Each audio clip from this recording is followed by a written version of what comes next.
Welcome back for another deep dive. Always exciting to dive into a new story. You know, our listeners really delivered this time. Oh, yeah. They sent us some fascinating articles. Let's hear it. About a woman named Vasanthi Cheruveettil. Okay. She's a tailor. A tailor. Interesting. From Kerala, India. Wow. Okay.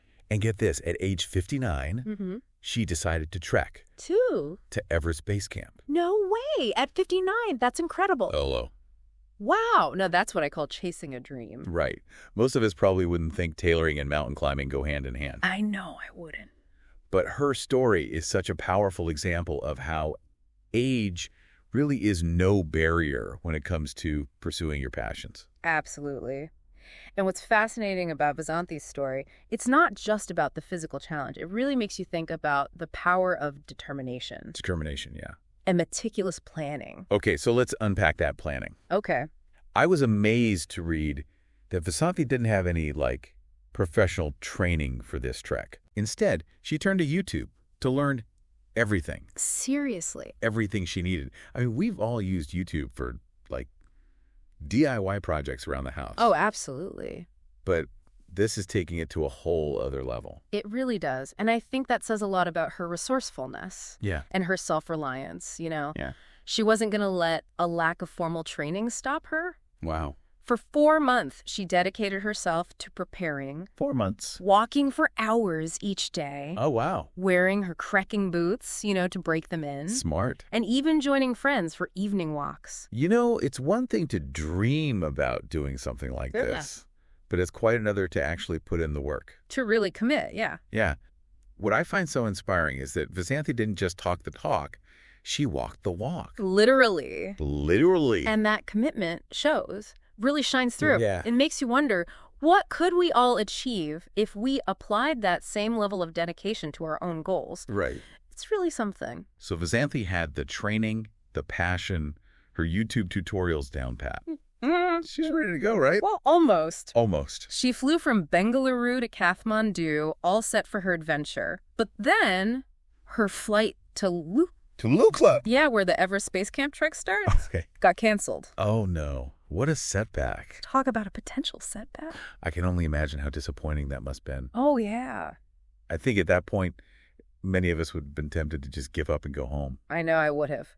But not Vasanthi. What did you do? She ended up meeting this German couple. Okay. And in a wonderful act of kindness, they helped her find a porter. A porter. Yeah. Oh, okay. In a nearby village called Cirque. Wow, that's a great example of how, even amidst challenges, travel can bring those unexpected connections. It really is. And support. Absolutely. And this porter became much more than just someone to carry her gear. Oh, really? Yeah. Since Vasanthi didn't have a guide, he ended up playing a really crucial role. As her trekking companion, advisor, source of local knowledge. That's so cool. It highlights the importance of human connection. Right. Especially when you're venturing into unfamiliar territory. Absolutely. Now that Vasanthi had her porter, let's imagine her actually setting off on this trek. Yeah. From the articles you shared, it sounds like the terrain was anything but easy. Oh, absolutely. We're talking steep ascents, narrow passages, deep gorges, and of course the ever-present challenge of high altitude. I read that Vasanthi had to be very strategic about her pacing. Oh, I bet. Like she would walk for 6 to 7 hours each day. Wow. But she made sure to take frequent breaks to catch her breath and acclimatize to the altitude. Right. Smart. Essential, really. There's this one detail that really stuck with me from the articles. What's that? It was about her using a walking stick and consciously taking 5 breaths every few steps. Wow. To combat the, shivering and exhaustion. It really makes you appreciate the mental fortitude it takes. Right. To push through those moments of discomfort and fatigue. Wow. It's not just about physical strength, it's about willpower and determination. It's about that inner drive. Exactly. Keep going even when your body is screaming at you to stop. And to overcome not just the physical challenges, but also those moments of loneliness and self-doubt that can creep in when you're trekking solo. Especially solo. And you know what? That resonates with me even beyond the realm of mountain climbing. Totally. Think about those times in your own life when you've had to dig deep and push through challenges. Yeah. Those moments are where real growth happens. I completely agree. And speaking of growth, after all those challenges and breathtaking views, Vasanthi finally reached her goal. Everest Base Camp. She did it. Could you describe what that moment must have been like for her? Just imagine standing at the foot of the world's highest mountain, surrounded by the stunning Himalayan scenery. It's hard to even imagine. And knowing that you achieved this incredible feat through sheer willpower and determination. It must have been incredible. And there's this powerful image of her standing there, Oh, yeah. wrapped in a traditional Indian kasabu sari over her trekking gear, waving the Indian flag. I love that. It must have been such a profoundly emotional moment. Absolutely. I think it speaks to that feeling of accomplishment that transcends the physical journey. Yeah. It's about pushing your boundaries, discovering your inner strength, and finding a sense of fulfillment that you carry with you long after the trek is over. That's beautiful. So Vasanthi encountered other trekkers along the way. I bet. I was particularly struck by the story of a trekker from Hyderabad who actually had to abandon the journey Oh, wow. due to fear. It happens. Yeah. It's a good reminder that everyone's experience is unique. Absolutely. And it's okay to have limits. That's an important point. Courage can manifest in different ways. Right. Sometimes the bravest act is acknowledging your own limits and prioritizing your well-being. So, on her way back down from Gorakshep to Lukla, Vasanthi faced another decision point. Ooh, what happened? Tell me about it. All right, so this is where the story takes another interesting turn. Okay. Faced with some potential health risks and time constraints, Okay.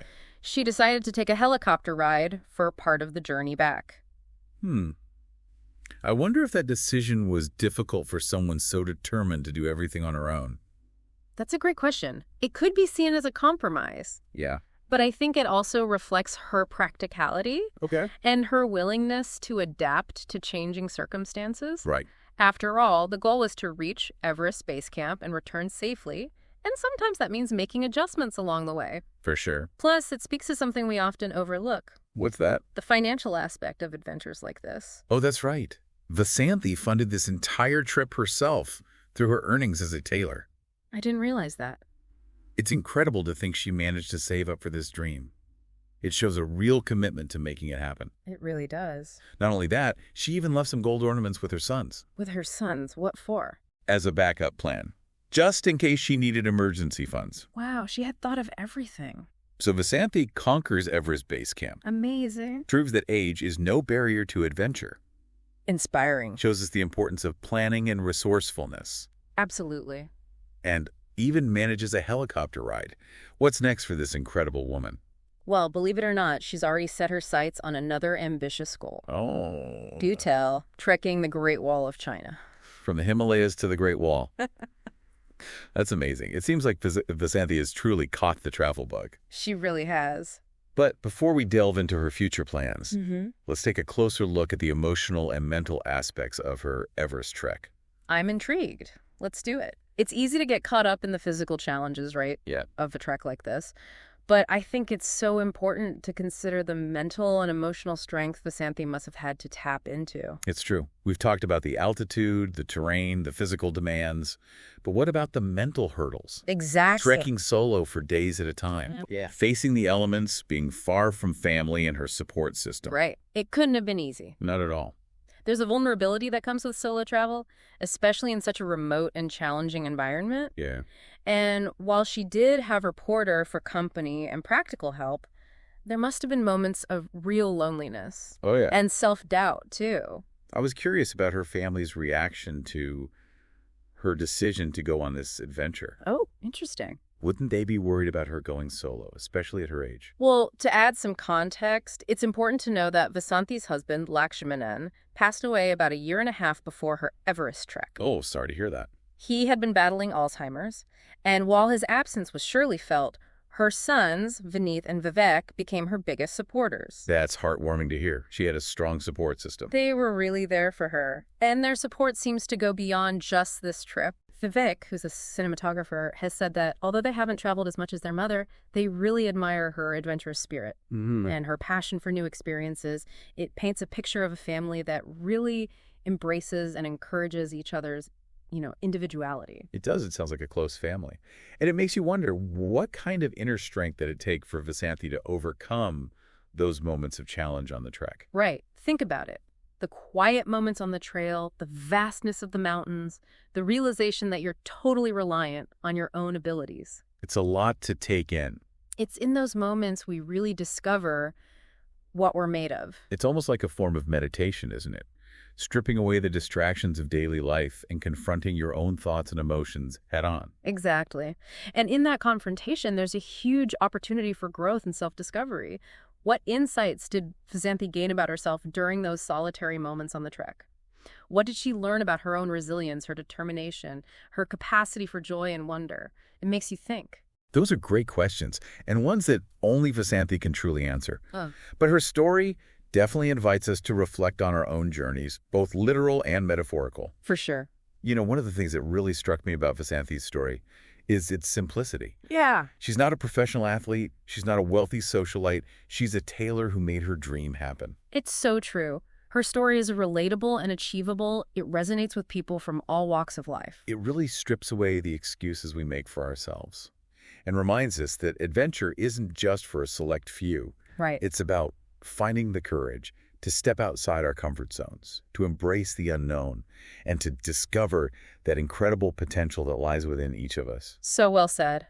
Now, before we move on, I think we need to take a second to really appreciate the setting of this incredible journey, the Himalayas. Oh, wow. Just picture those towering snow-capped peaks, glaciers shimmering in the sunlight, prayer flags fluttering in the wind. And that crisp mountain air, the sound of rushing rivers, the vibrant colors of prayer wheels spinning. Yeah. It must be awe-inspiring. It truly is. It's a landscape that evokes this sense of awe and wonder, reminding us of our place and the vastness of nature. Absolutely. And a landscape that has inspired countless adventurers, artists, and spiritual seekers for centuries. Definitely. A place where the boundaries between the physical and the spiritual seem to blur, inviting us to connect with something bigger than ourselves. It's in this incredible setting that Vasanthi Cheruveettil, the 59-year-old tailor from Kerala, found her own unique path to self-discovery and fulfillment. A path that keeps unfolding with each new adventure she embraces. Speaking of embracing new adventures, I'm dying to hear more about Vasanthi's future plans. Me too. Including that trek along the Great Wall of China she mentioned. Oh, right.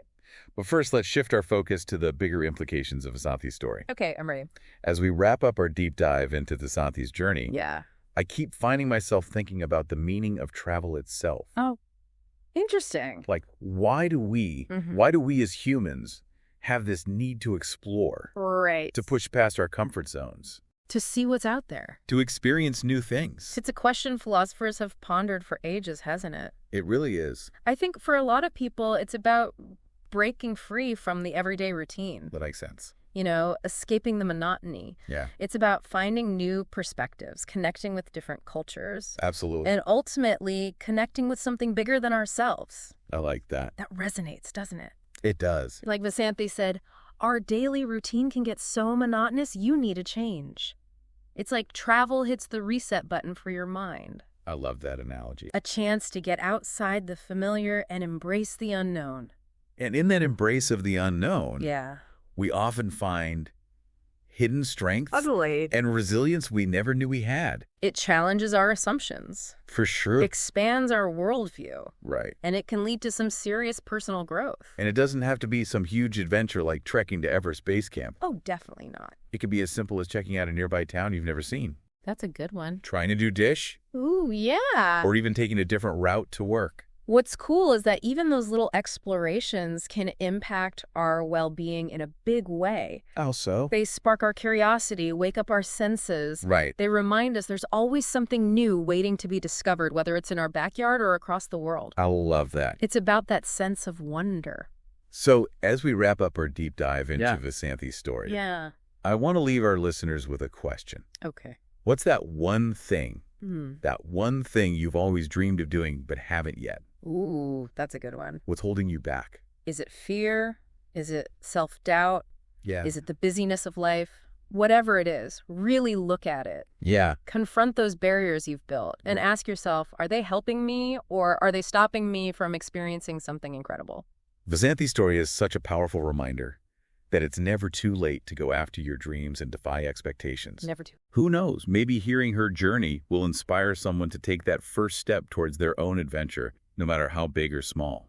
And remember, you don't need to climb a mountain to feel the transformative power of travel. Right. It's about finding what lights you up, what sparks your curiosity, Yeah. and then going for it with everything you've got, Beautifully said. with passion and determination. Well, we want to thank you for joining us on this deep dive into Vasanthi Cheruveettil's inspiring world. It's been a pleasure. Keep exploring, keep dreaming, Don't stop.